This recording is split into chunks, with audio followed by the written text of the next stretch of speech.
Voilà, donc je le vois de mon côté. On va commencer. Bonjour à tous, merci de votre participation sur ces petits déjeuners virtuels de présentation des nouveaux membres. Euh, on espère très vite pouvoir revenir à une organisation un peu plus normale et retrouver ce côté interactif dans la vraie vie. Mais compte tenu des contraintes, on est encore limité pour ce type de choses. Donc voilà, affaire à suivre, mais je pense que on commence à voir le bout du tunnel là-dessus. L'idée de cette manifestation, c'est à la fois pour l'équipe Nextmove, parce qu'il y a une partie de l'équipe qui est connectée également en direct, d'avoir une vision des nouveaux membres qui intègrent l'écosystème. Euh, pour vous, c'est également aussi l'occasion d'échanger avec des membres d'activités complémentaires ou, euh,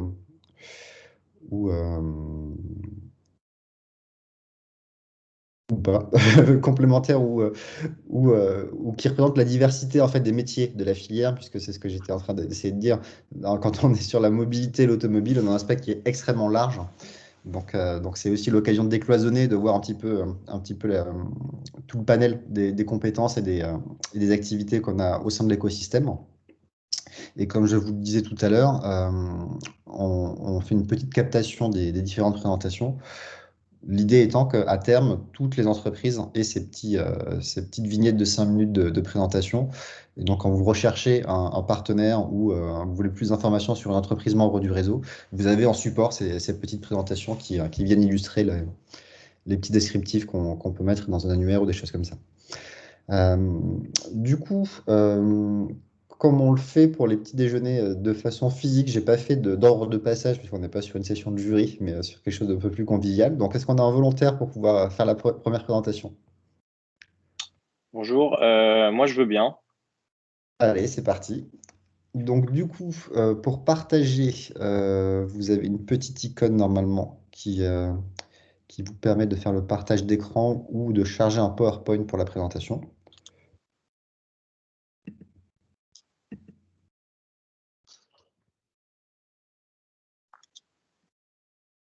Et pensez bien à ouvrir vos micros Ouais, pendant vos présentations. Et dans le sens inverse, de fermer les micros pour ceux qui ne ah, présentent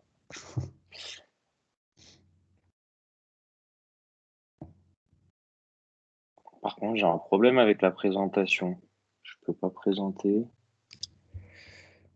pas. Alors, je vais essayer de voir si je peux faire quelque chose de mon côté. Hop.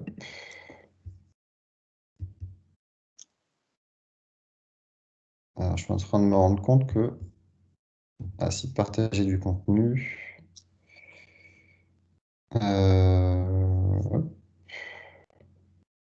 Alors, moi, visiblement, c'est possible. Est-ce que vous m'aviez envoyé votre présentation par Oui, mail? je vous l'ai envoyé hier. Je suis Oh, Maxime de KitKab. super. Donc, du coup, je vais aller la charger. Donc, c'est les joies du direct. Ça arrive. Hop.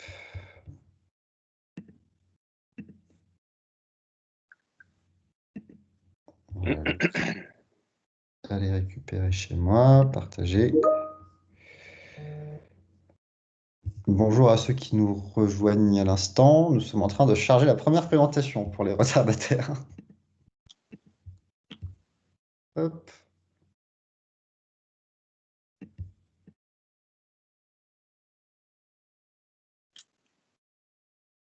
Ah, alors c'était un PDF, donc il faut que je fasse un partage d'écran parce que ça ne chargera pas tout de suite. Et donc du coup, je ne peux pas vous donner le contrôle sur les PDF, donc je ferai défiler les slides sur première instruction. Donc dites-moi slide suivante et puis je m'occupe Ça marche, y a pas de de faire souci. le changement. Alors, présentation de Tribu Mobilité. Normalement, vous devriez voir la présentation. C'est en train de charger Ouais. de mon côté. Je vais la passer en plein écran. S'il y a un souci, dites-moi parce que je perds la fenêtre de contrôle quand je suis en PDF. Bah, moi de mon côté, c'est bon, je vois. Est-ce qu'on est en plein écran? Oui, c'est bon. Super. Ben, Allez-y, du coup, je vous laisse commencer. Ok, merci. Bah, écoutez, du coup, moi, je suis Maxime Chevalier. Je vais vous présenter donc mon entreprise Tribu Mobilité à travers nos deux marques, donc Vivolcab d'un côté et KitKat de l'autre. Slide suivante, s'il vous plaît. Donc moi, je suis, comme je vous le disais, Maxime Chevalier. Je suis le CEO et fondateur et je suis accompagné dans mon équipe d'Anne-Sophie qui s'occupe de la partie marketing communication et de Ludovic qui, lui, est en charge du côté opérationnel. Slide suivante, s'il vous plaît. Donc, dans un premier temps, je vais vous parler de KitKat, donc le service de mobilité adapté aux enfants et aux adolescents. Slide suivante, merci. Donc, aujourd'hui, la problématique, c'est que les parents et les établissements passent énormément de temps à gérer le transport des enfants. Il y a peu d'acteurs qui proposent un service pour un groupe d'enfants de moins de 20 personnes, donc entre 5 et 15 personnes. Il y a très peu de solutions pour transporter un groupe aussi réduit. Les parents font pas forcément confiance aux plateformes traditionnelles de VTC et de taxi. Et aujourd'hui, il y a beaucoup de véhicules individuels sur la route. Et il y a un réel besoin de décongestionner les villes et de mutualiser un maximum les trajets. Donc, le service qu'on propose avec KitKat, c'est un service de mise à disposition d'un véhicule avec chauffeur. Donc, pour accompagner les enfants et les adolescents dans leurs différentes activités au quotidien, donc à l'école, aux activités extrascolaires, chez un proche ou encore chez le médecin. Les avantages des solutions qu'on propose, c'est que nous, on a des véhicules qui sont adaptés au nombre d'enfants. Donc, on travaille avec des chauffeurs partenaires qui ont des voitures, des vannes, des minibus et des autocars. Donc, on adapte vraiment en fonction de la taille du groupe. On propose également la multi-prise en charge et la multi-dépose. Donc, si jamais il y a une adresse de départ ou une adresse d'arrivée qui est différente en fonction des enfants, on peut tout à fait aller les chercher à différents points et pareil pour la dépose. On propose également un service qui est adapté aux enfants et aux adolescents à besoins spécifiques. Donc, on transporte des enfants porteurs de handicaps mentaux, psychiques, cognitifs et sensoriels. On forme nos chauffeurs partenaires au transport d'enfants et d'adolescents, on signe avec eux une charte de qualité et de responsabilité.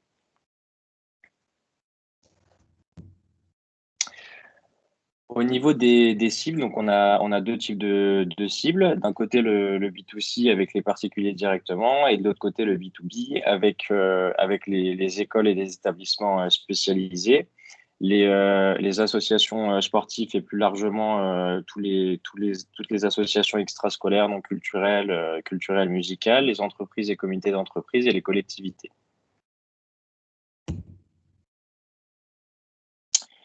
Donc maintenant, je vais vous parler de Vivolcab, donc le service de transport de confiance pour les seniors. Aujourd'hui, la problématique que rencontrent les seniors, c'est qu'avec l'âge, les aptitudes physiques diminuent, donc notamment visuelles et auditives, ce qui fait qu'ils veulent plus se déplacer dans les zones urbaines avec une forte circulation. Il y a 35% des plus de 75 ans qui se disent trop âgés pour conduire et il y a même 11% qui ont totalement peur de conduire. Aujourd'hui, il y a peu de moyens de transport qui sont adaptés pour les seniors, ce qui fait qu'ils renoncent totalement à se déplacer. Et il y a un tiers des plus de 75 ans qui se retrouvent en situation d'isolation relationnelle. Au niveau du service qu'on propose, donc on a un service de transport et d'accompagnement de porte à porte pour les seniors. Donc si c'est des seniors qui ont des difficultés pour se déplacer, le chauffeur va aller directement devant la porte et les accompagner jusqu'au véhicule, les aider à marcher si c'est des personnes qui sont en déambulateur, en canne. On propose un service qui est vraiment sur mesure et adapté aux besoins du senior. Donc ça peut être un service individuel ou collectif, régulier ou ponctuel. Les avantages de la solution qu'on propose, c'est qu'il n'y a pas forcément besoin d'une application ou d'un smartphone. La réservation, elle se fait soit directement via le formulaire sur Internet ou alors par téléphone. Comme pour KitKab, on propose la multi-prise en charge et la multi-dépose. On rajoute un contrat d'assurance spécifique pour couvrir les personnes pendant toute la durée de l'accompagnement. Et comme pour KitKab, on forme les chauffeurs partenaires au transport de seniors et on signe avec eux une charte de qualité de responsabilité. Au niveau de nos cibles, donc on a deux types de cibles. D'un côté, les particuliers, de l'autre côté, donc les structures d'accueil, donc les EHPAD, les résidences seniors, les cliniques ou les services de soins, les associations et les fondations dédiées aux seniors, ainsi que les collectivités, donc régions, départements et municipalités.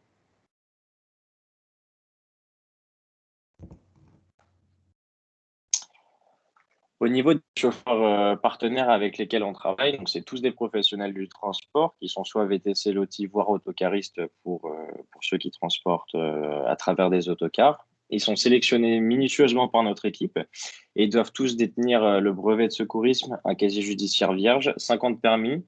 Ils doivent avoir une entreprise qui est créée et assurée et un véhicule qui correspond aux normes VTC ou LOTI et qui est assuré pour le transport de personnes. Et les valeurs ajoutées qu'on propose, donc comme je vous le disais, c'est la formation sur le comportement pour le transport d'enfants et de seniors.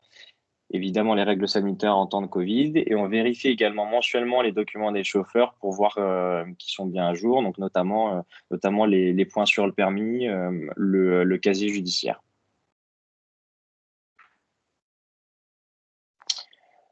Aujourd'hui, on est soutenu par la région Île-de-France, par le CleanTech Open France, la ville de Suresnes et France Mobilité. On est en train de mettre en place un partenariat avec le groupe PSA, avec Skoda également, et on est présent sur la plateforme de conciergerie, Merci la conciergerie.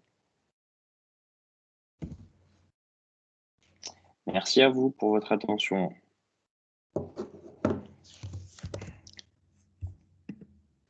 Hop, je suis en train de rebasculer. J'espère que mon micro est ouvert. Merci pour cette présentation. Alors, j'ai vu passer une notification avec un volontaire pour le suivant, si je ne dis pas de bêtises. C'est Yue. Oui, bonjour. Bonjour. Vous avez la présentation en format PowerPoint ou pas? Oui, c'est bon. Apparemment, Super. ça marche. Hop. Je vous laisse du coup là. Est-ce que vous voyez mon écran, c'est bon? C'est à vous pour 5 minutes. Très bien. Donc, bonjour à tous. Donc, je vais parler un peu de UA. Donc, le constat qu'on fait aujourd'hui, c'est que 30% des gaz à effet de serre sont générés par les villes, dont 54% par l'utilisation de la voiture personnelle. Sur tous les déplacements qui se font aujourd'hui, un trajet sur deux, c'est un trajet professionnel. Et sur ces 50% de trajets professionnels, plus de 70% sont des déplacements qui sont faits en voiture. Donc la voiture reste encore aujourd'hui très présente.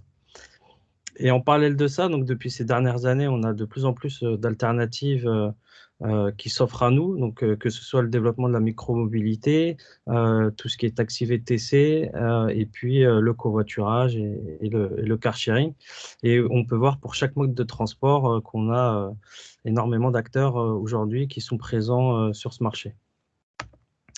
Donc nous, aujourd'hui, notre solution, c'est une application donc, qui permet de centraliser l'ensemble des offres de transport du quotidien. Donc, on va intégrer tout ce qui est taxi VTC, vélo, trottinette, autopartage, covoiturage et transport en commun. Et donc, l'utilisation de l'application se fait assez simplement puisqu'on indique sa destination. UA va faire l'ensemble des recherches auprès de tous les opérateurs qui sont disponibles autour de vous. Elle va vous les remonter. Vous allez avoir la possibilité de trier en fonction du prix, du temps d'approche ou de la distance pour les véhicules partagés et de l'impact carbone. Et ensuite, vous pouvez faire directement la réservation depuis une seule et même interface, donc plus besoin d'avoir à télécharger 15 applications. Et à travers l'application, ce qu'on recherche, c'est donc de pouvoir lutter contre le réchauffement climatique, donc en tout cas apporter notre petite pierre à l'édifice. Et donc, on le fait à travers 3 actions, donc l'indicateur carbone qui remonte dans les résultats, un bilan mensuel qui est réalisé et qui va calculer votre coût carbone par rapport à tous vos déplacements et on va vous proposer, en faisant ce calcul, un programme de pouvoir replanter des arbres pour faire cette compensation carbone. Donc, on est en association avec une ONG qui est spécialisée là-dedans. Et l'intérêt de cette ONG, donc Eden Project, c'est que ils font aussi ils favorisent également l'économie locale. Donc, par exemple, on a un programme à Madagascar où on peut planter des mangroves. Les mangroves permettent de faire de la rétention d'eau et ça permet du coup aux populations locales de faire de la riziculture. Donc, il y a un cercle vertueux qui se met en place et c'est pas uniquement juste planter un arbre. Depuis le confinement, on a également travaillé sur une offre entreprise. Donc, comme pour beaucoup, je pense, le confinement, ça a été un peu compliqué. Donc, ça a mis un coup d'arrêt sur le développement de notre application pour le grand public. Mais du coup, on y a vu une opportunité pour les entreprises. On s'est rendu compte qu'ils étaient assez démunis en termes d'outils pour proposer des alternatives à leurs collaborateurs. Et donc, on a mis à disposition donc, toute notre partie innovation avec l'agrégation des offres de mobilité. Et ça se fait à travers un package où on va faire un premier diagnostic mobilité qui va permettre d'avoir une cartographie des déplacements des collaborateurs avec les modes de transport qui sont disponibles et accessibles pour chaque salarié.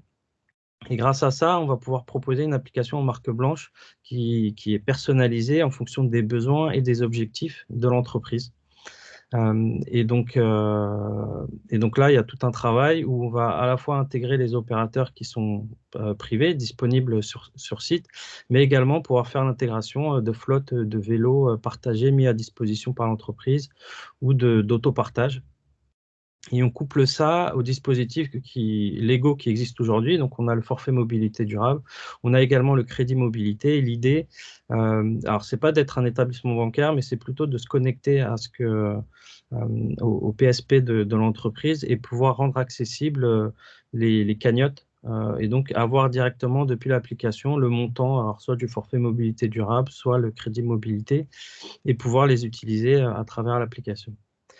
Et enfin, en parallèle de tout ça, donc l'intérêt pour l'entreprise, c'est de pouvoir piloter sa mobilité. Et donc, on fait aussi tout ce qui est intégration au système informatisé, notamment toute la gestion de notes de frais, la comptabilité, pour que ça puisse s'intégrer dans les systèmes existants et fournir également des dashboards qui va permettre d'avoir des indicateurs et pouvoir piloter finalement son plan de mobilité à travers d'actions et les mesurer. Et donc l'intérêt de tout ça, c'est de pouvoir faire du report modal sur des solutions de mobilité plus douces. Donc, comme je vous le disais, on a comme mission en tout cas de rendre les déplacements plus verts et plus responsables. On croit beaucoup à l'accompagnement. L'idée, c'est pas d'opposer les mobilités aux autres, à la voiture personnelle, mais plutôt de mettre en avant le fait qu'aujourd'hui, la voiture est un moyen de mobilité parmi d'autres. Et donc, l'idée, c'est de pouvoir justement accompagner ce changement de comportement et inciter, et en tout cas, donner l'information pour que les gens puissent choisir en connaissance de cause et avoir la possibilité de réduire l'impact carbone en utilisant d'autres moyens, donc comme le vélo. Aujourd'hui, il est possible d'avoir des vélos de fonction, par exemple. Donc, on travaille avec des partenaires où on va, donc je pense à 2R Aventure, par exemple, avec qui on travaille, qui va pouvoir également faire de l'accompagnement, de la formation et mettre à disposition des flottes de vélos, soit partagées, soit des vélos de fonction. Donc aujourd'hui, on a la chance d'avoir, on commence à avoir un réseau assez étoffé avec des partenaires qui nous soutiennent et également des clients. Notre modèle économique, il est assez simple, hein. On a une partie donc pour les particuliers, donc via l'application, donc c'est gratuit pour les utilisateurs. Nous, on négocie, on a un contrat avec chaque opérateur et on prélève une commission sur chaque transaction. Et sur la partie B2B, donc on a une offre sur le diagnostic mobilité, le développement d'une application personnalisée. Donc là, on va avoir un coût de setup pour la partie personnalisation et ensuite, on est sur une logique de SaaS classique avec un abonnement soit mensuel, soit annuel. Et donc tous les aspects d'intégration par rapport à la loi LOM. Donc voilà, aujourd'hui, on est donc 3 fondateurs. Donc moi-même, avec 15 ans d'expérience dans le domaine du développement web, avec une expertise sur tout ce qui est flux financier. J'ai pu travailler, donc mon dernier poste a été 7 ans chez Oui SNCF, où j'ai pu réaliser notamment la conception technique et fonctionnelle d'IDCAB, ce qui m'a permis de rentrer dans le monde de la mobilité. Kamel, qui est le CEO, qui a également plus de 15 ans d'expérience, mais plutôt en tant que consultant.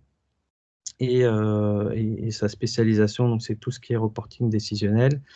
Et Khalid, qui lui a un parcours un peu différent du nôtre, puisqu'il a déjà créé une première startup qui a été rachetée par Booking, et donc qui nous aide beaucoup aussi sur tout l'aspect stratégie et partenariat.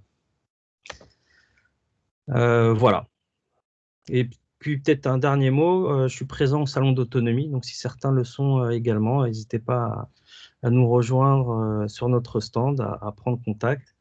Et donc nous, on est ravis d'appartenir à ce réseau. Comme tu disais, Romain, nous, l'intérêt, c'est à la fois de pouvoir continuer à grandir, mais également connaître tout l'écosystème d'automobile. On voit que les constructeurs automobiles aujourd'hui, il y a une mutation qui s'opère, et aujourd'hui, on n'est plus dans une logique de je construis une voiture, mais plutôt je propose des services de mobilité.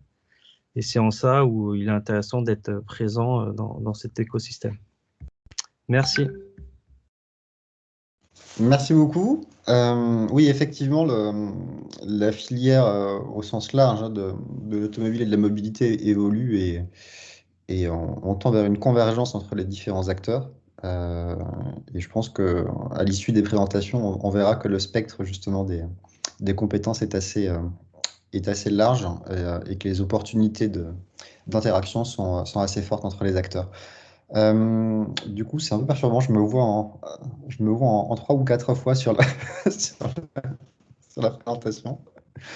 Je vais passer la parole à un prochain intervenant. Est-ce qu'on peut faire la présentation eMotors? Oui, bien sûr, pas de problème.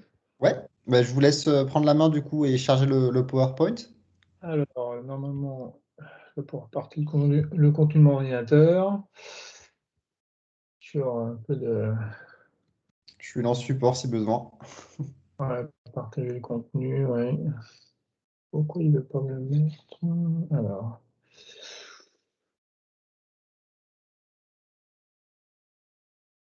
Ah, il me semble que je l'avais également de mon côté. Je ne le trouve pas dans les PowerPoint disponibles. Alors, vous avez normalement quelque chose qui s'appelle en bas chargé depuis mon ordinateur. Alors, charger. Est-ce que j'avais un bouton, la petite flèche vers le haut, là, qui. Ouais, et quand vous cliquez dessus, normalement, c'est dans le menu, c'est en bas. Bon, ça a pas l'air de. Je ne trouve pas le. Si vous pouvez le télécharger, je ne trouve pas, là. Ouais, je l'ai en PDF du coup, donc je fais un partage d'écran, mais il n'y a pas de souci, il faudra juste me faire signe pour changer les slides. Mais, Ordinateur, ah ouais, non. L'interface n'est pas la même que d'habitude, mais je vais y arriver. sinon, c'est OK pour moi de mon côté, hein, si besoin. Bah, ce sera plus facile, hein, je vais l'ouvrir pour changer. Alors,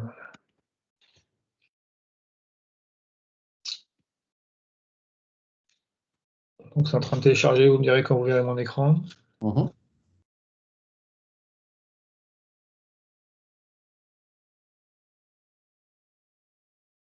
Ça a l'air d'arriver. Ouais, c'est bon. C'est bon? Allez, je coupe mon micro, la parole est à vous. D'accord, merci. Donc, je vous présente la société eMotors. Bon, un plan classique, on présente la société, c'est quoi nos possibilités et notre produit. Et après, si vous avez des questions rapides, je pourrai y répondre, bien sûr. Donc, vous voyez une magnifique photo avec beaucoup de verre et des bâtiments très moches derrière. C'est Carrières-sous-Poissy, où nous sommes installés dans des logos de ex-PSA, maintenant Stellantis, hein, puisqu'on est une société qui a été créée en 2018 à parts égales entre PSA, hein, qui maintenant a grandi un petit peu depuis, et Nidec, société japonaise, qui était le premier fabricant de moteurs électriques au monde. Avec des fonds à hauteur de 220 millions d'euros. On est basé en France, donc à Carrières-sous-Poissy, où on a la direction de l'entreprise, dans l'ouest de Paris, dans les Yvelines. Et nous avons un site de fabrication qui est hébergé sur un site PSA également, qui se trouve dans l'Est, à Trémory. Et notre mission, notre but, c'est de concevoir des moteurs électriques pour les voitures électriques et de les vendre pas seulement au groupe Stellantis, notre maison mère, mais à toute l'industrie automobile. Alors, une petite mémoire, un petit passage des marques disponibles dans le groupe Stellantis, parce que mine de rien, le 16 janvier, dans la fusion de PSA et puis de FCA, ça a changé un petit peu la donne de notre maison mère, ça a ouvert plein de possibilités et un portefeuille de marques. Et ce qui a beaucoup changé, bon, il y a le groupe Fiat, bien sûr, qui est arrivé dans notre maison mère, mais également la partie US, avec des grosses voitures, donc ça change beaucoup la donne en termes de géographie et de type de produit, quoi. Donc ça, c'est un élément quand même important pour nous. Alors, historiquement, l'autre partie, Nidec, c'est une société japonaise, comme je dis, qui était le plus gros fabricant de moteurs électriques au monde. Alors, ils font des vibreurs de téléphone jusqu'aux centrales énormes pour l'industrie, avec des engins qui font plusieurs mégawatts. Mais on a aussi, Nidec a racheté une société que tout le monde connaît bien en France, qui est Leroy Sommer, dont le siège est à Angoulême, et qui avait un peu exercé ses talents dans l'automobile auparavant, avec des projets Kangoo, Blue Car, puisque c'était le motoriste de la Blue Car de Bolloré, et les Autolib. Et on a aussi des projets pour les bus. Et ce qu'il faut retenir aussi, c'est qu'on a travaillé sur différentes technologies de moteurs à cette époque-là, des moteurs à induction, des moteurs asynchrone, etc. Même si aujourd'hui, on se focalise sur le développement des moteurs à aimant permanent, qui est un peu le bench dans l'automobile actuel. Et quand on parle d'automobile, notre activité n'est pas seulement sur les véhicules électriques et sur les moteurs.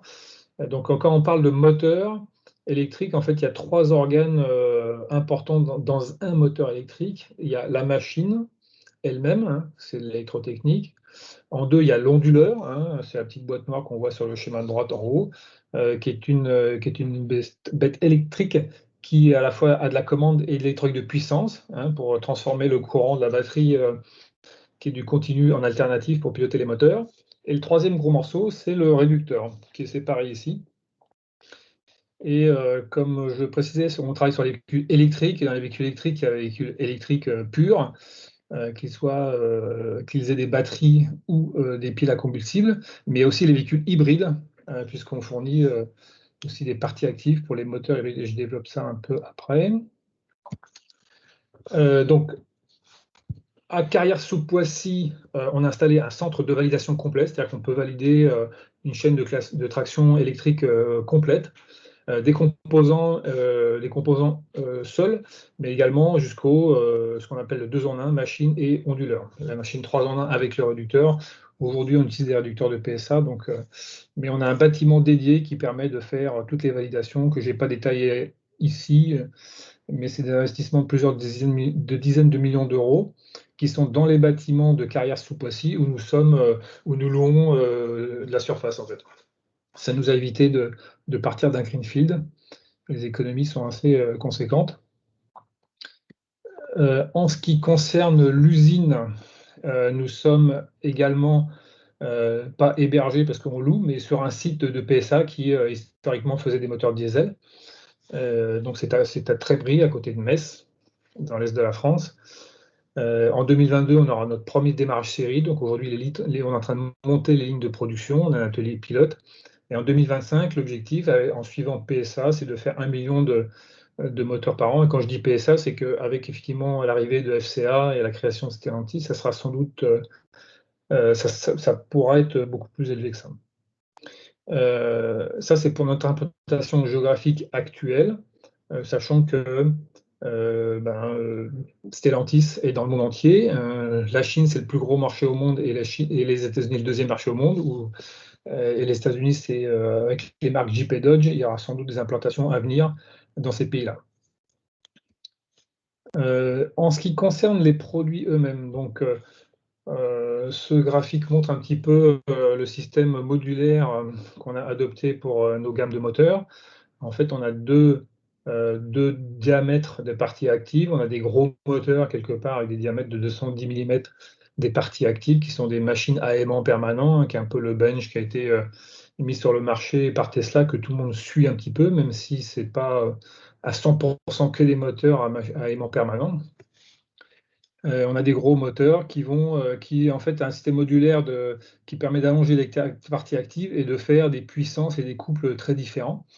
Ça, c'est la partie verte. Et la partie basse, c'est des moteurs avec des petits diamètres de 150 mm qui sont pour des applications plus hybrides.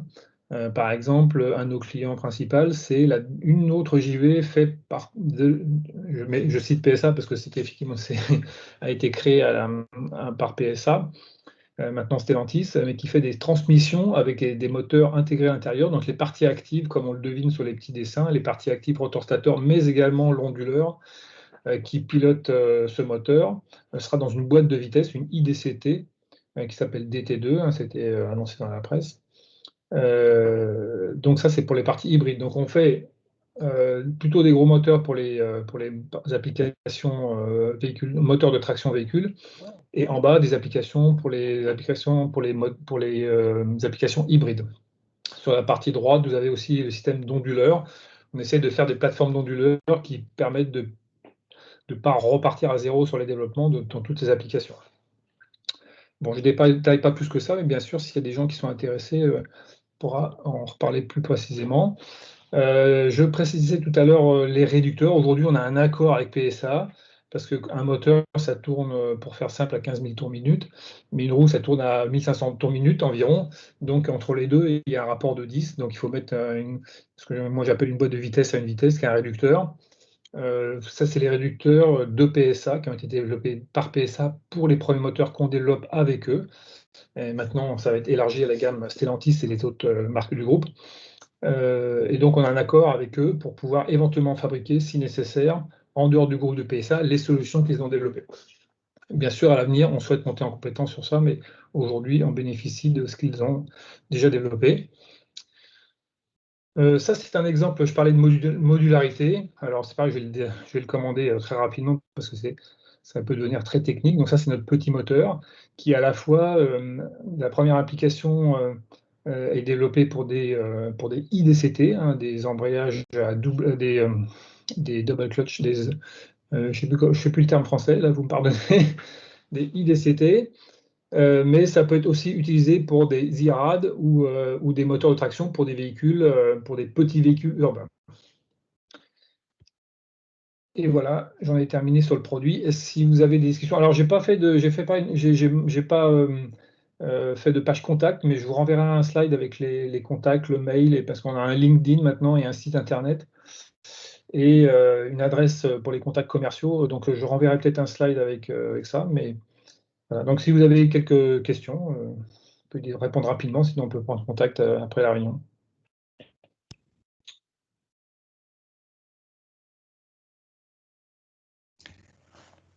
On peut prendre une salle de questions. Je sais que vous avez pu échanger avec mon collègue Geoffroy récemment Oui. et qui m'indiquait qu'il y avait pas mal de choses intéressantes, notamment sur la capacité que vous avez à faire de la petite série pour des projets hors groupe Stellantis. Et je pense qu'il y a effectivement dans l'écosystème des structures qui seraient très, très intéressées pour ces mises en relation. Du coup, je ne sais pas si vous étiez là au tout début quand j'indiquais l'organisation des rendez-vous B2B dans le cadre de la convention annuelle de Nextmove. Alors, effectivement, je m'y suis pris trop tard, donc malheureusement, il n'y avait plus de place disponible. J'espère que la jauge va augmenter et que je pourrai venir. Effectivement, on est intéressé pour rencontrer des gens. D'ailleurs, votre collègue Geoffroy Martin m'a mis en relation déjà avec quelqu'un. En ce qui concerne les petites séries, effectivement, pour les applications Stellantis, on met en place des lignes qui font 200 000 moteurs par an, donc c'est vraiment de la grande cavalerie, hein, ça c'est clair. Donc ce qu'on dit aux gens qui viennent nous voir, parce qu'on a déjà des contacts pour des plus petits volumes, c'est que s'ils prennent une solution sur étagère sans aucune modification, eh ben, on peut leur faire bénéficier d'un coût d'un grand groupe. Bien sûr, quand on parle d'un engin, d'un powertrain électrique, forcément, il y a il y a le stuff et l'électronique, donc il y a encore du travail à faire hein, dans l'immatériel, mais c'est possible. Il y a une deuxième possibilité, c'est pour les petites séries qui demandent quelques modifications. Alors, on étudie en fonction des demandes les possibilités de dire bah, on prend que les parties actives ou on prend un moteur et on le modifie. Et pour le coup, notre maison mère, Nidec Leroy Sommer Angoulême, elle est plus structurée parce que l'industrie, les grosses séries, c'est 1000 par an, hein, donc on n'est pas du tout à la même échelle. Et ils savent faire des petites séries avec ce ordre d'idées en termes de volume. Donc on sait aussi faire, alors forcément c'est un peu plus cher, hein, c'est pas les mêmes conditions économiques, mais on sait faire des moyennes séries aussi ou des petites séries, enfin ça dépend. 1000 engins par an, c'est gros pour l'industrie, c'est petit pour nous, mais on saurait faire ça, mettre en place des lignes de fabrication plus petites, plus flexibles à Angoulême, en fonction des demandes. Ok, super. Je vois qu'Eric est en train de vous répondre sur le sujet de la jauge au niveau de la convention. Donc, le Ok, message a bien été passé en interne pour essayer ok, de faire un peu de place. Mais c'est ok. vrai Oui, que tout à fait, hein. Geoffroy nous a parlé, hein, de votre demande, et puis vous n'êtes pas le seul, hein, de toute façon. Donc on voit aujourd'hui avec le lieu s'il y a vraiment un moyen de relever la jauge. A priori, il y a des pistes. Maintenant, on n'a pas toutes les cartes en main puisque c'est le lieu qui décide in fine. Ok, bon, écoutez, très bien. Du coup, j'en profite pour présenter Eric, qui est responsable communication de Nextmove, donc qui a vocation à vous écrire régulièrement sur votre boîte mail. Donc, identifiez bien la Exactement. personne pour lire attentivement ce qu'il vous envoie. Voilà. Et inversement, hein, vous pouvez m'envoyer toute information sur votre entreprise, sur votre structure, afin qu'on puisse la relayer sur le site du pôle, nos réseaux sociaux et via la newsletter. Donc, n'hésitez pas. Ok, c'est Ouais. noté. De façon générale, hein, les différents supports de communication de Nextmove ont vraiment pour vocation de mettre en avant les contenus de nos membres. Donc, n'hésitez pas quand vous avez une communication sur laquelle vous voulez déployer au sein de la filière et puis de l'écosystème Nextmove. Ouais. On est vraiment là pour appuyer la diffusion. Ouais, on a fait un point avec Geoffroy Martin, effectivement, il m'a envoyé la présentation avec toutes les possibilités. C'est vrai que nous, on est en train de monter en compétences, donc quelque part, on recherche à embaucher aussi. Donc, je vais faire une petite synthèse, je vais diffuser ça en interne pour solliciter tous les services qui peuvent être intéressés par vos services, que ce soit la communication, les RH ou la qualité. Enfin, il peut y avoir plein de choses, mais donc on reprendra contact très bientôt, je pense. Parfait. Et je vois qu'Isabelle est connectée aussi. Et par rapport aux discussions qu'on avait tout à l'heure sur la capacité à faire de la petite et moyenne série, on a cette dimension aussi d'accompagnement vers l'industrialisation des projets de R&D en matière de mobilité. Et je pense que là aussi, il y a des choses à imaginer pour la suite. Donc, je pense qu'on a pas mal de sujets à Ok, très envisager bien. ensemble. Merci beaucoup pour cette présentation. Du coup, est-ce que j'ai un volontaire pour la prochaine présentation dans le chat? Je vais regarder. Sinon, Sinon, roborative, on peut. vendu. Voilà. On va passer dans un autre domaine. Alors, Alors, même chose, je vous laisse charger de votre côté. Si besoin, n'hésitez pas à m'indiquer les difficultés.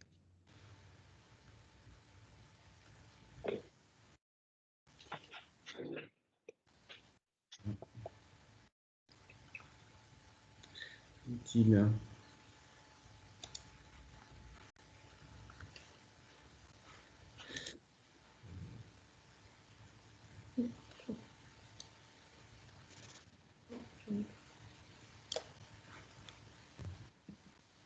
Je crois que. Hop, il faut que je le télécharge. Enfin, il faut que je le télécharge, je pense. On ne peut pas le partager directement. Si logiquement, vous cliquez sur la petite icône avec la flèche. Et donc, soit vous partagez votre écran en cliquant sur écran ou fenêtre, sinon vous descendez tout en bas, vous avez une petite flèche rechercher sur mon ordinateur pour charger une présentation au format PowerPoint. Voilà, d'accord. Et voilà.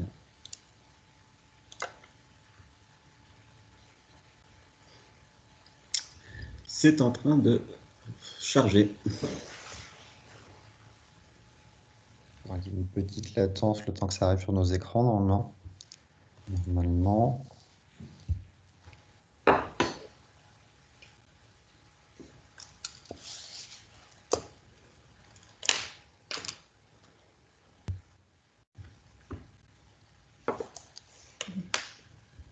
Alors, toujours rien sur mon écran. J'imagine que c'est pareil pour l'ensemble des participants. Oui, c'est en cours de chargement. Il y a la moitié du chargement qui a été faite, apparemment. Le fichier est lourd.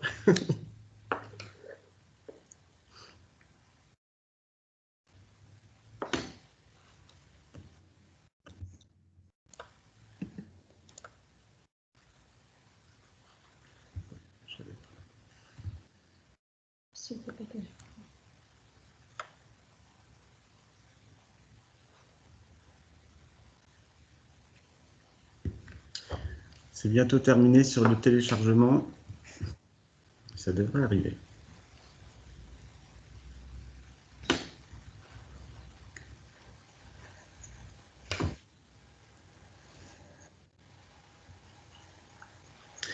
Est-ce que vous avez la présentation? C'est bon pour moi, oui. Donc, je vous laisse la main et je D'accord, très bien. le micro.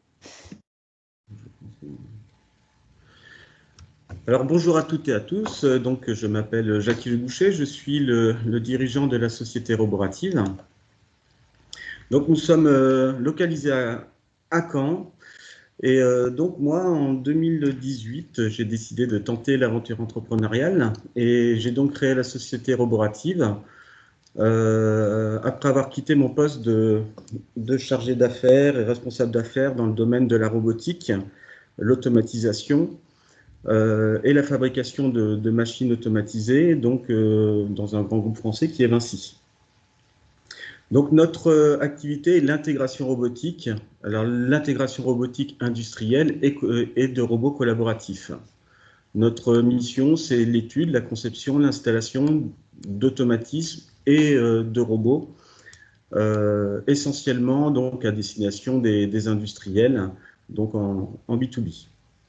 Donc le but de la société, c'est d'accompagner en fait nos clients dans leur projet de robotisation. À partir du moment où il y a une idée de robotisation d'un poste ou d'automatisation pour améliorer le process, pour gagner en productivité, nous pouvons accompagner les industriels.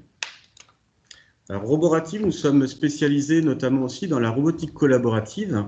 Donc la robotique collaborative, ça fait partie des nouvelles évolutions de la robotique. Et ce sont des robots en fait qui permettent de collaborer avec l'humain, donc de pouvoir travailler en toute sécurité à côté de robots pour effectuer donc des tâches de manipulation ou même de pouvoir vraiment travailler vraiment à proximité du robot. Donc on est à l'instar du robot industriel, hein, qui est plus dans l'automobile pour fabriquer des voitures, par exemple, les robots industriels sont enfermés dans des cages, on supprime ces cages et on travaille en toute sécurité à côté du robot. Donc on est vraiment en collaboration donc, avec les opérateurs ou les opératrices sur leurs tâches de travail. Ça fait partie aussi voilà, des nouvelles innovations technologiques et on est vraiment sur la partie aussi industrie du futur. Ces robots-là sont plus flexibles. Ça ne nécessite pas forcément d'avoir des notions aussi de robotique poussée pour les utilisateurs finaux. Ce sont des robots qui peuvent éventuellement, où on peut apprendre les trajectoires simplement en prenant en main le robot et en venant manipuler le robot. Et on est aussi sur des solutions plus flexibles et plus économiques parce qu'on enlève par exemple tous les systèmes de sécurité qui sont liés à l'intégration de la robotique un petit peu plus traditionnelle.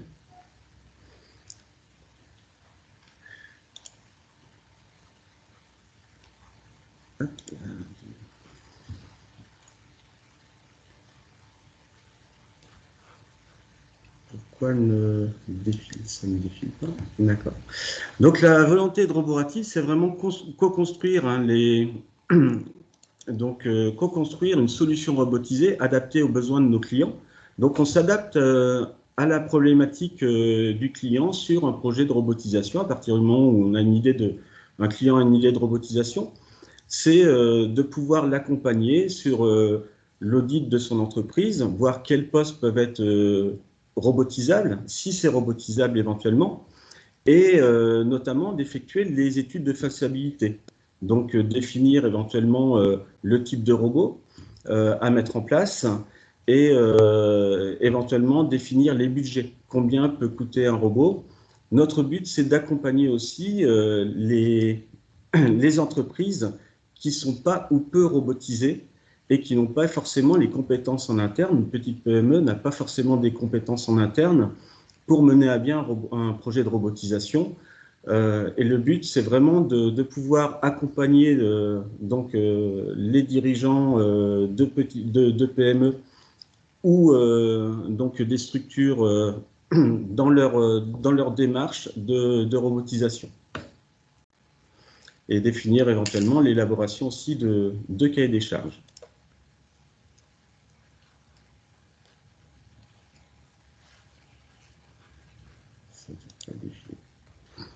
Donc l'activité de l'entreprise, c'est l'étude et la conception. Donc on apporte un savoir-faire en génie robotique, donc sur la programmation des robots, en génie électrotechnique sur l'intégration donc du robot dans ses phases d'études électriques, d'automatisme. Et on travaille avec des partenaires aussi sur l'intégration mécanique. Donc là, vous avez un exemple d'un robot collaboratif sur donc un robot de palettisation de mise en boîte.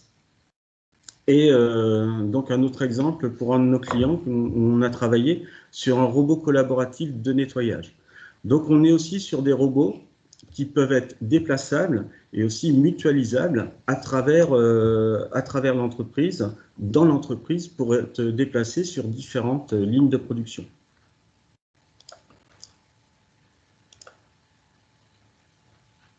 On travaille aussi sur des... Donc là, en l'occurrence, c'est donc on accompagne aussi nos clients sur des faisabilités. Là, en l'occurrence, c'est un robot de nettoyage que l'on a développé avec un de nos clients sur d'abord un prototype en démonstrateur, donc où le robot là est déplaçable et il se déplace. On travaille en fait là actuellement avec lui sur un déplacement de plateforme mobile où le robot peut être utilisé à travers les différents postes de travail de l'usine. La problématique, c'est aussi de venir vraiment en aide aux opérateurs et opératrices. Là, en l'occurrence, les problématiques étaient les tâches de nettoyage qui étaient quand même fastidieuses et répétitives au niveau de l'usine. Et le robot a permis en fait de pouvoir libérer les opérateurs et les opératrices de ces tâches de travail. Le but de Roborative, à travers l'intégration robotique, c'est aussi de proposer une solution clé en main, donc pouvoir définir les robots à travers des avant-projets, donc d'études, de définir quel est le type de robot à mettre en place, mais aussi de pouvoir se proposer une solution clé en main, donc jusqu'à la mise en service, les essais sur site et bien évidemment aussi la formation et l'approche aussi du robot, de pouvoir dédramatiser aussi l'approche du robot dans une entreprise pour présenter le robot vraiment comme une aide donc aux opérateurs, mais aussi augmenter la productivité de nos entreprises. Donc nous sommes une équipe de 5 ingénieurs sur Caen, spécialisés dans le développement logiciel. On intervient sur des robots Yaskawa, KUKA, et nos ingénieurs aussi donc, développent dans les applications robotiques toute la partie automatisme, supervision, le contrôle commande du robot, et notamment aussi les systèmes de vision et de caméra. Les robots, on parlait tout à l'heure de robots qui se déplacent. C'est aussi la mobilité de la robotique à travers l'usine et donc de pouvoir en fait déplacer automatiquement le robot à travers de la navigation et du mapping.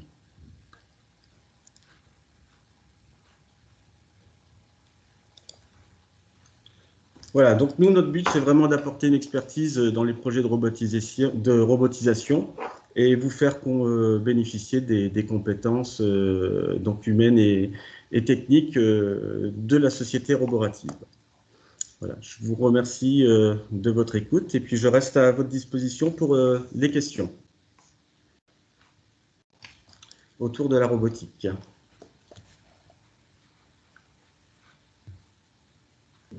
Merci beaucoup pour cette présentation.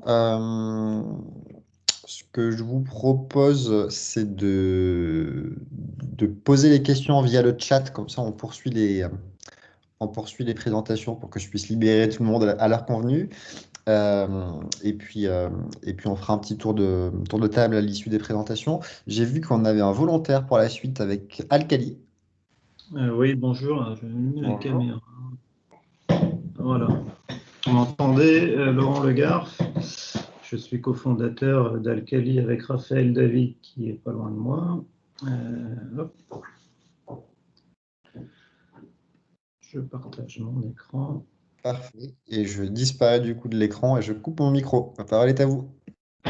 Voilà, j'ai mis en plein écran, je pense que vous voyez. Donc, Alcali, on revient dans le monde un peu plus de l'automobile et de la mobilité un peu lourde. Et on est une startup deep tech et on émane d'un projet de collaboration qui a eu lieu entre le groupe Renault et puis le commissariat à l'énergie atomique, dont l'objectif était de repenser les architectures électriques et électroniques embarquées dans les véhicules au sens relativement large, à l'ère tout le monde parle de véhicules connectés et autonomes, et ça a des impacts sur les parties électroniques embarquées dans les véhicules.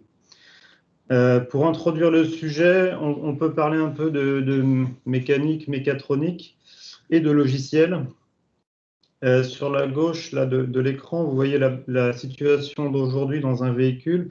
La partie logicielle représente environ 10% de la valeur d'un véhicule et la partie équipement, donc incluant l'ensemble des calculateurs, donc des boîtes électroniques intelligentes dans un véhicule, représente 90%. Il y en a dans un véhicule moderne, c'est une centaine de calculateurs et chacun est dédié à une fonction dans la voiture. Et ils sont tous reliés par des réseaux plus ou moins compliqués et c'est devenu très très difficile et de plus en plus difficile à gérer pour les constructeurs. Et donc il est temps de repenser l'électronique différemment de façon à la rapprocher un petit peu de la philosophie du smartphone où on a réussi à découpler les parties logicielles et les parties matérielles.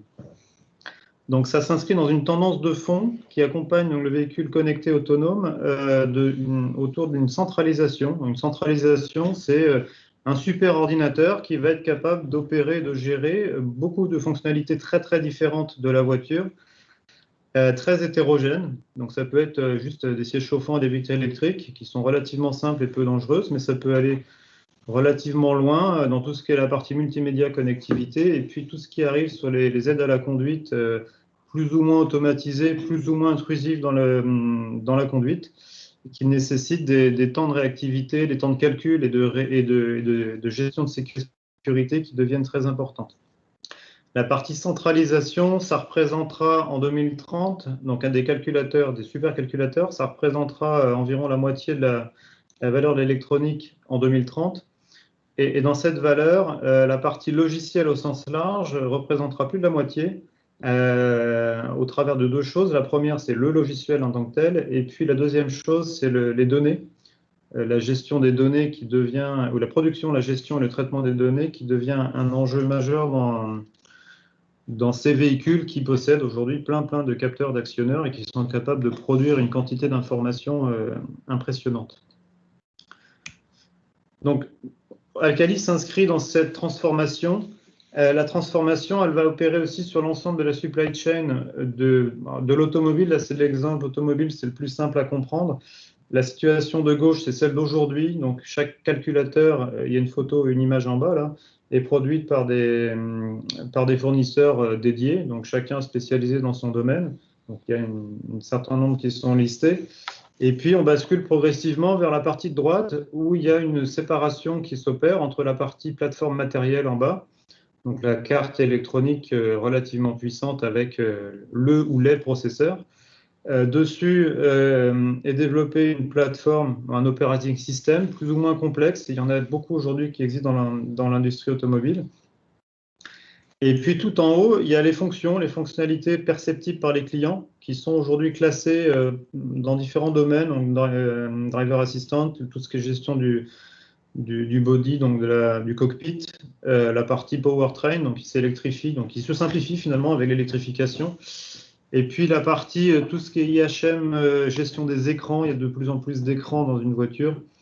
Et puis la connectivité, la gestion d'un market d'applicatifs qu'on puisse mettre à jour de manière très régulière. Et ça, c'est un enjeu très important pour les constructeurs et les opérateurs de mobilité, c'est de mettre à jour les véhicules pour leur assurer une durée de vie plus importante, et une valeur résiduelle plus importante, et donc une valeur au global pour les clients plus importante. Et ça ouvre des champs à des nouveaux métiers qui sont l'intégration logicielle. Et c'est un vrai enjeu, l'intégration logicielle. Avant, jusqu'à présent, les constructeurs intégraient des calculateurs, donc ils les reliaient entre eux par des fils. C'était un métier. Intégrer des briques logicielles émanant de fournisseurs différents et avec des fonctionnalités différentes sur un même ordinateur, c'est un autre enjeu. Donc il y a des entreprises qui se spécialisent dans ce domaine-là. Il y a des constructeurs qui le font eux-mêmes et il y a des constructeurs qui le délèguent. Donc, tout est possible et beaucoup de choses ont changé entre maintenant et 2030. Et Alcali se positionne dans cet écosystème qui est relativement complexe pour apporter une brique permettant de faciliter l'intégration de logiciels en maîtrisant les caractéristiques de safety, donc de sécurité de fonctionnement, de sûreté de fonctionnement, et la maîtrise des enjeux temps réel entre les différents logiciels applicatifs. La transformation, elle s'accompagne à différents niveaux. Donc, il y a la partie design des véhicules, la partie gauche. Donc, il y a toujours une partie design initial, comment on fabrique, comment on conçoit une nouvelle voiture. Il y a la partie opérationnelle en bas, les véhicules qui roulent, comment on les opère, comment on les met à jour, comment on les monitore, comment on récupère de l'information, on fait du diag prédictif, on peut faire des mises à jour très régulières, des corrections de bugs ou des ajouts de fonctionnalités. Et tout ça, ça passe aussi au travers du déploiement du cloud. Donc, il y a des clouds par constructeur permettant de gérer ou d'opérer les flottes de véhicules. Et les fonctionnalités, souvent, sont déployées au travers du cloud, parfois sont réparties entre le cloud et le véhicule. Et ça nécessite une gestion de la sécurité qui est de plus en plus complexe et une répartition, enfin une maîtrise du logiciel qui a des enjeux de plus en plus importants. Dans ce cadre-là, Alcali développe deux formes de produits qui sont basés, qui héritent finalement de 20 ans de recherche du CEA sur les modèles formels, sur la modélisation formelle, donc la mise en équation des interactions entre les différentes briques logicielles du véhicule. Donc on développe deux produits. Le premier qui est un logiciel de spécification, de modélisation et d'intégration, et qui permet, sur la base des modélisations formelles, de prouver par construction le bon fonctionnement des véhicules. Et ça, de prouver que le véhicule ne va pas tuer le client, ça a une vraie valeur. Et ça permet aussi de contractualiser les échanges avec les fournisseurs d'applicatifs, les développeurs d'applicatifs, pour être certain de garantir une intégration conforme au moment où on va les mettre dans les véhicules. Et grâce à cette modélisation formelle, on a un deuxième produit qui dérive finalement du premier, mais qui est embarquer cette spécification à l'intérieur du véhicule pendant son fonctionnement et assurer une forme de supervision sur ce qui se passe réellement dans la voiture. Est-ce que les échanges sont conformes à ce qui avait été spécifié? Et si ce n'est pas le cas, s'il y a un problème, un bug quelque part, on est capable d'identifier le bug et de tuer le processus ou d'appliquer des modes dégradés qui vont permettre de mettre la voiture et le conducteur en sécurité. On est capable aussi de récupérer des informations sur ce qui se passe dans le véhicule, comment utiliser le véhicule, quelles fonctions sont activées, à quel moment, par qui, pourquoi, et donc de faire des analyses un peu plus marketing pour comprendre, une fois qu'on a mis une fonction de véhicule autonome dans la voiture, est-ce que les gens s'en servent vraiment? Est-ce qu'ils en ont peur ou pas peur? Et ça a aussi une valeur pour les constructeurs de véhicules en tout genre. Alors, on vient de l'automobile, on vient de Renault CEA. On s'ouvre aussi à d'autres domaines, surtout les véhicules lourds, notamment les bus, les tracteurs, les engins miniers. Et puis des domaines un peu plus liés à la défense aussi, où il y a aussi des enjeux du même type. Ce qu'on recherche, nous, et ce pourquoi on est venu s'inscrire chez Nextmove, hein, c'est on veut contribuer à une communauté de développeurs, à la fois de véhicules, mais aussi de services autour du véhicule. Et on veut créer le lien entre ces développeurs et ces gros opérateurs. On voit que le lien est souvent compliqué. Et puis, on est venu aussi pour le projet Aladdin, qui est un projet de véhicule autonome là, collaboratif entre plusieurs entreprises. Et on pense avoir une brique importante et utile pour accélérer et faciliter le déploiement de fonctions très complexes sur des nouveaux types de véhicules avec des architectures et des calculateurs très, très centralisés. Voilà, je vous remercie.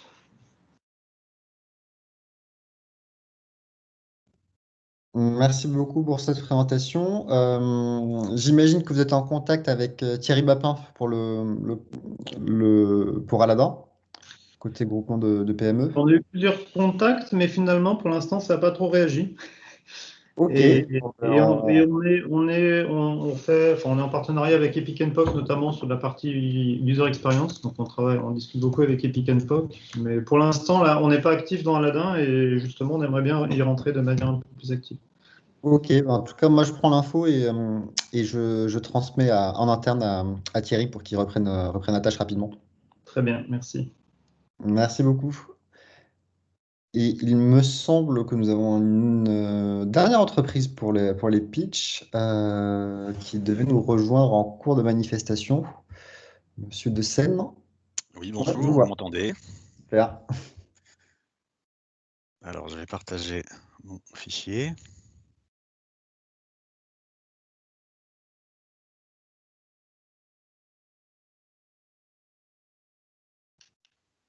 Ah, je ne sais pas si ça fonctionne. Alors, pour l'instant, moi j'ai un cercle qui me dit que ça mouline. Ouais, c'est bon, je vois.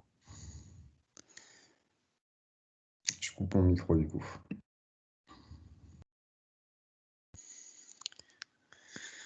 Bien, j'espère que les slides sont arrivés.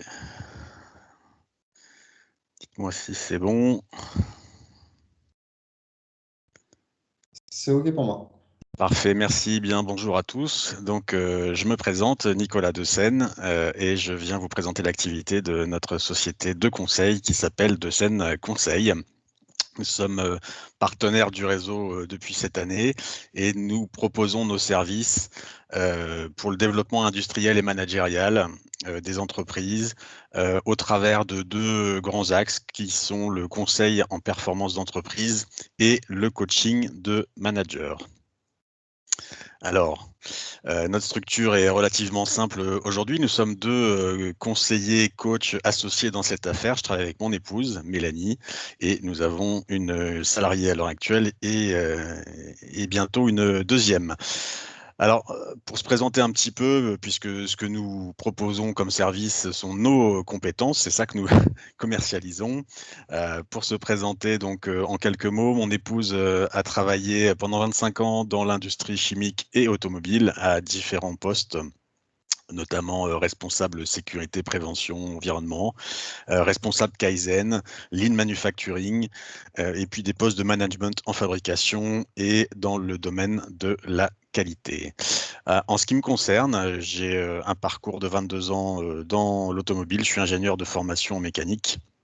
Et j'ai travaillé dans divers domaines qui sont venus étoffer mon expérience, notamment l'ingénierie de production et les projets, et puis surtout un parcours de 15 ans en tant que manager en production, en maintenance. J'ai fait également de la prévention des risques pendant quelques années, et puis j'ai été patron d'une fonderie d'aluminium qui fabriquait des pièces moteurs automobiles, notamment moteurs essence, moteurs électriques et également des pièces pour des véhicules hybrides.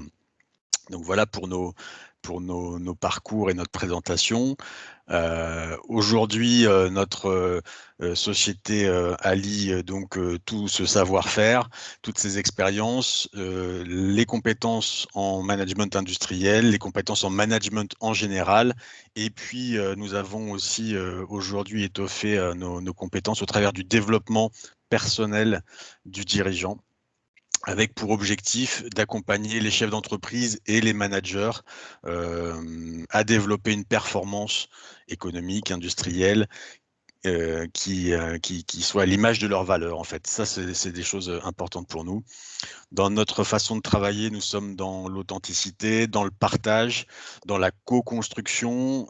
L'idée, c'est lorsqu'on travaille avec un chef d'entreprise, un chef d'entité, quelle qu'elle soit, c'est de pouvoir réaliser ses rêves professionnels et aussi personnel par voie de conséquence, d'atteindre ses objectifs de développement, et nous l'aidons à trouver les solutions qu'il recèle en lui. Ça, c'est le principe du coaching, c'est qu'on est en mesure, face à une problématique, d'amener des solutions, hein, ça c'est ce qui relève du conseil, mais la beauté de l'affaire, c'est lorsque finalement, au travers de notre accompagnement, la solution émerge de l'entreprise elle-même. Voilà. Concrètement, comment on travaille? On travaille sous différentes formes. Nous avons des offres qu'on appelle packagées parce que le format, le contenu, la méthode, le rythme sont assez standardisés et ils fonctionnent bien. Je vous donnerai quelques exemples derrière de clients qu'on a accompagnés sur ce sujet, avec des programmes de coaching qui s'adressent aux managers. Le premier, c'est le coaching de manager junior, et j'affiche les tarifs clairement pour vous donner l'ordre de grandeur de nos accompagnements. Ça, c'est destiné à des managers qui débutent dans la fonction, qui veulent acquérir les bases et qui veulent voilà, dépasser les premières difficultés. Ensuite, on a un deuxième coaching qui s'adresse à des managers qui sont déjà installés dans la fonction, qui maîtrisent le job, mais qui veulent aller booster leur performance. Et donc là, l'idée, c'est on va les accompagner pour mettre en place une véritable animation de la performance dans leur équipe, se fixer des objectifs plus ambitieux et comment on construit avec l'équipe l'atteinte pas à pas de la performance pour atteindre ces niveaux qu'on se donne.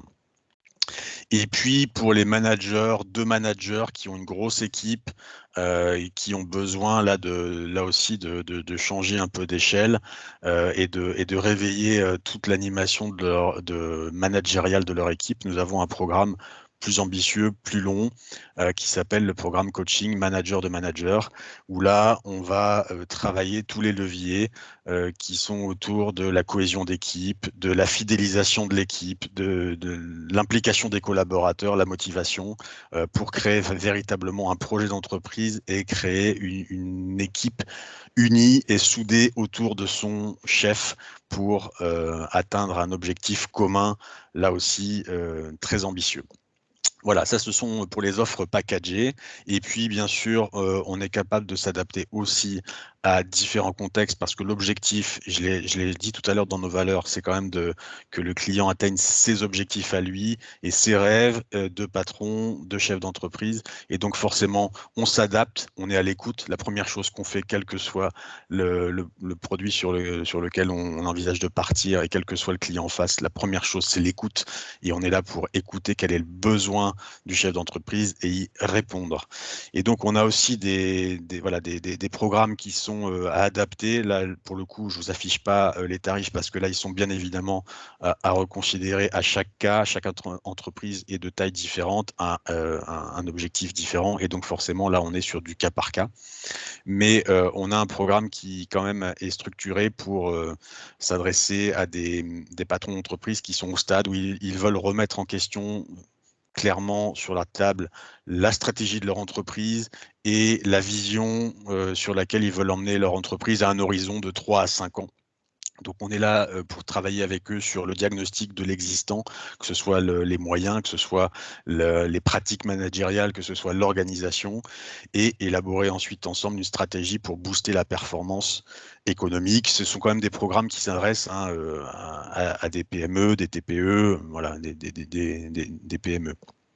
On n'est pas sur la cible des grands donneurs d'ordre sur ce genre de programme, au regard de nos moyens tout simplement.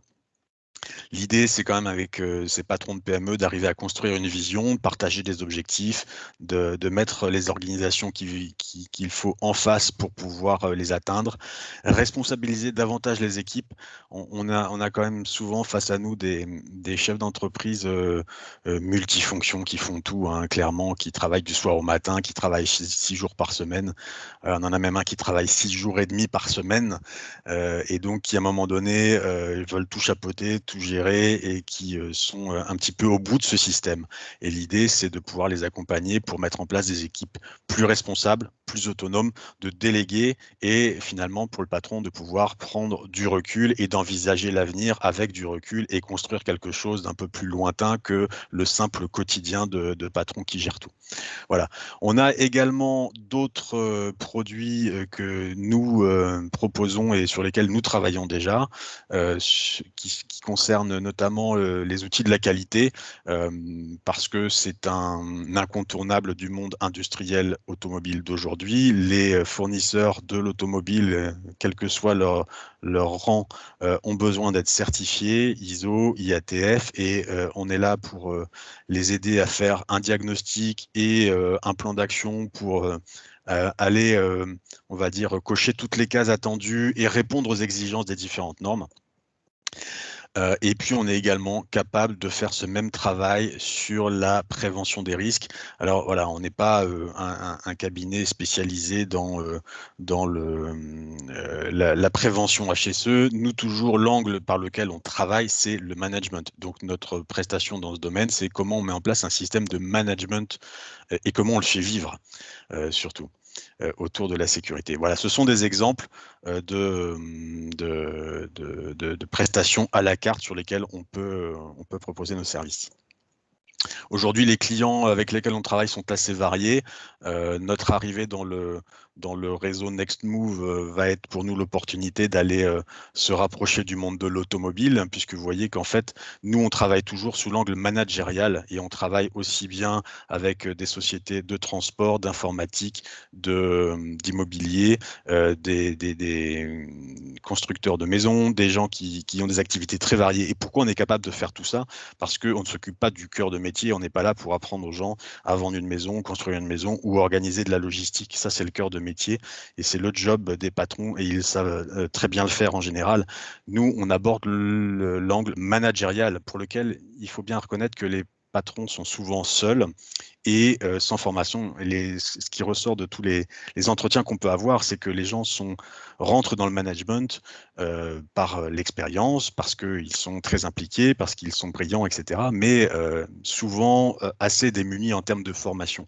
Et c'est là où nous, on intervient pour venir les guider et les coacher. Voilà. Qu'est-ce qui fait notre différence? C'est la pratique. La pratique, parce que on n'est pas là pour faire de la formation point. On n'est pas là pour vendre un truc et vendre un concept ou vendre une méthode et dire à nos clients débrouillez-vous avec ça pour le mettre en œuvre. On est là pour les accompagner. Et donc très souvent, lorsqu'on travaille avec un client, on a quelques interférences. Très souvent, lorsqu'on travaille, on va travailler en 3 temps. D'abord, on rentre par de la formation qui est souvent spécialement designée pour le client, adaptée à son besoin. Souvent dans un format court, l'idée c'est pas de faire des grands cours théoriques, l'idée c'est de remettre à niveau les personnes et de parler d'un langage commun et d'avoir tout un groupe qui a bien compris les attendus, les exigences, quel que soit le domaine dont on parle. Ensuite, on passe souvent sur une phase de conseil où là on va amener des solutions, on va proposer des choses, proposer des réorganisations et guider le chef d'entreprise ou le manager dans la mise en œuvre du plan, hein. C'est-à-dire que voilà, on ne le laisse pas faire son travail tout seul et ramer tout seul. On vient régulièrement dans l'entreprise sur le terrain avec ses équipes pour mettre en œuvre avec lui et le conseiller et l'accompagner. Et lorsqu'on fait ça, finalement, on finit par connaître la personne et ses difficultés intimes, internes, à affronter certaines situations, elles ressortent. Et on se rend compte que si un manager a du mal à faire telle chose, c'est pas parce qu'il la connaît pas, finalement, parce qu'on l'a conseillé, etc. Mais c'est parce qu'il a des réticences, parce qu'il a eu une mauvaise expérience par le passé, voilà, et qu'il a conservé quelques blocages. Et c'est là où on rentre en mode coaching individuel et où là, on va aider la personne à dépasser tout ça avec des techniques différentes en ce qui concerne mon épouse Mélanie et moi-même, mais qui aboutissent au même résultat, qui est de lever toutes ces barrières et de permettre aux gens de s'épanouir et de bien vivre toutes les situations de management et de pouvoir derrière s'éclater dans leur travail et performer. C'est-à-dire qu'une fois qu'on a levé tous les freins, toutes les barrières, il n'y a rien qui interdise à nos partenaires d'atteindre le niveau de performance qu'ils espèrent. Voilà en quelques mots notre activité. Vous avez là les éléments pour pouvoir nous contacter et échanger sur votre situation, sur votre besoin. Je vous le disais au début, notre toute première étape, c'est d'abord l'écoute de votre situation et bien cerner ce dont vous avez besoin pour pouvoir y répondre. Écoutez, je vous remercie de votre attention. Merci beaucoup pour cette présentation qui conclut du coup le cycle de ce matin. Quelques mots de conclusion pour revenir sur la richesse et la diversité de l'écosystème, puisqu'on a pu le voir sur l'ensemble de ces présentations. On a un spectre qui est très très large quand on parle d'automobile et de mobilité. C'est ce qui fait la force du réseau. C'est aussi ce qui rend parfois compliqué la capacité d'identifier les différents partenaires ou acteurs. Et donc, je remets une couche sur la convention annuelle qui est vraiment le temps fort où tout l'écosystème est réuni, qui aura lieu le 17 juin prochain, en présentiel, mais également en distanciel, compte tenu du contexte sanitaire qui nous impose encore une jauge de participation faible. Et dans la continuité de ces échanges de la convention annuelle, sur laquelle vous retrouverez toutes les infos sur le site de Nextmove, vous avez également, pour mémoire, l'événement B2B qui est organisé le 18 juin, qui permet de faire de la mise en relation qualifiée entre les acteurs de l'écosystème et les grands comptes invités. Donc voilà, deux petites échéances à mettre sur les agendas. Comme je l'indiquais au début de ce webinaire, on va mettre un lien à disposition de l'ensemble de l'écosystème pour avoir le replay des différentes présentations. Si vous souhaitez y joindre des informations, que ce soit des supports vidéo, des plaquettes ou des choses comme ça, n'hésitez pas à revenir vers moi et à m'adresser les documents pour qu'on puisse enrichir le contenu avec ces différents supports. Et puis, ce sera diffusé à l'ensemble de l'écosystème. Si vous avez des questions vis-à-vis de Nextmove, donc là je m'adresse à nos différents intervenants, vous avez une partie de l'équipe permanente qui est connectée. Donc je suis en train de regarder qui est là, mais on a des gens sur les projets européens, sur la partie industrie, sur la partie innovation, sur la partie territoire également. Donc voilà, quelques temps du coup pour les échanges éventuels. Et puis après, on pourra libérer tout le monde à l'heure convenue, ce qui est assez rare par les temps qui courent avec ces webinaires qui s'enchaînent, mais c'est bien. Merci à tous pour le respect du timing.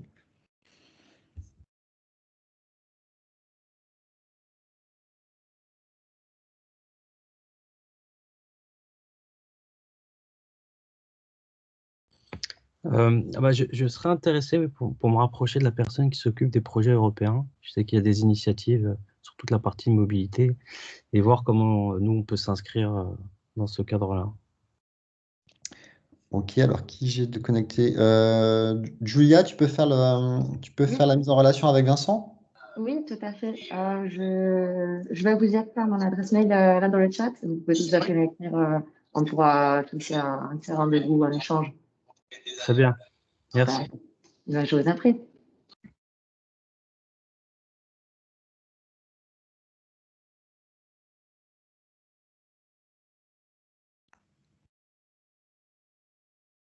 Tout est bon, pas d'autres demandes côté intervenant? Bon, mais il ne me souhaite plus que conclure définitivement ce webinaire. Je vous remercie encore à tous pour votre participation à cette initiative et je vous dis à très bientôt et au plus tard du coup à la convention si on n'échange pas d'ici là. Euh, Bonne journée à tous et n'hésitez pas à revenir vers moi pour compléter les présentations si besoin avec différents supports. Ok, merci, bonne Merci à journée. vous. Bonne journée. À Voilà. bientôt. Bonne journée à tous. Bonne journée. Merci, bonne journée. Au revoir. Au revoir.